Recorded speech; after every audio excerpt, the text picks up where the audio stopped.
Muy buenos días a todos. ¿Qué tal? ¿Cómo están?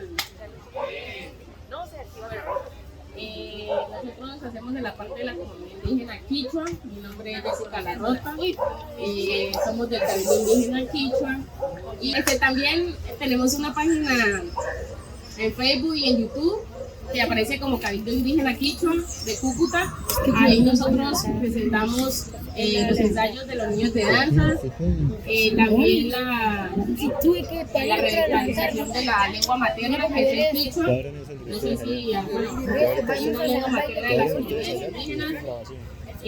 También en YouTube, como Cabildo Indígena Quichua de Cúcuta, ahí están todas las presentaciones también que se han desarrollado en la ciudad de Cúcuta durante los últimos 4 años, más o menos.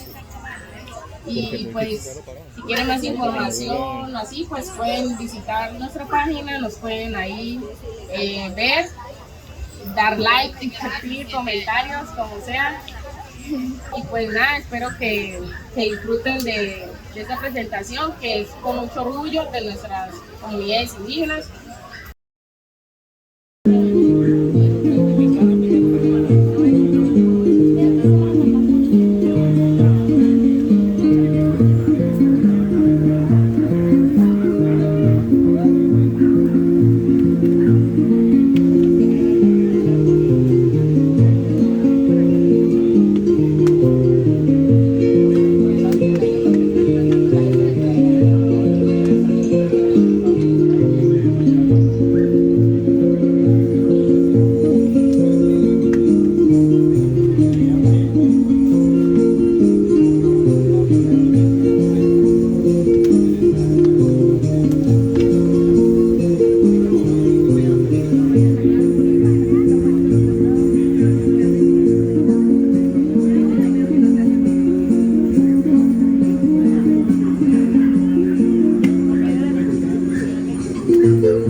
detrás de Rodicio.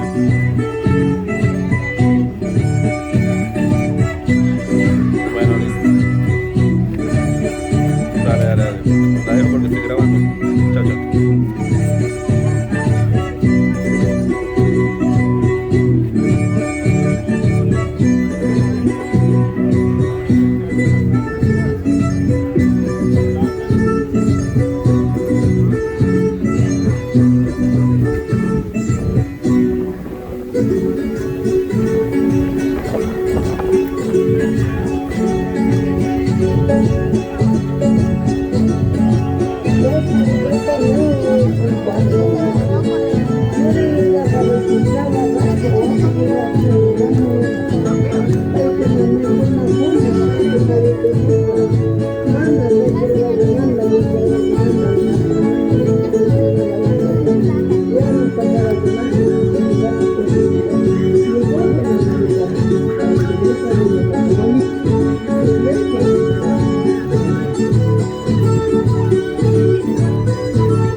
La ronda, la ronda.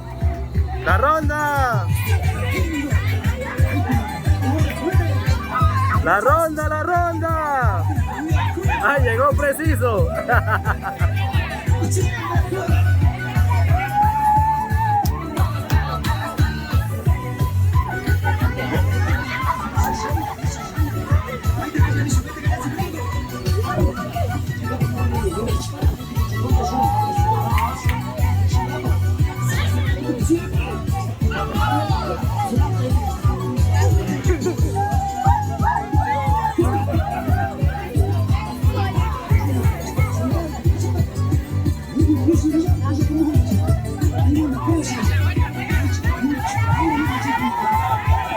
Tigre, vuelta, vuelta.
Tigre, tigre.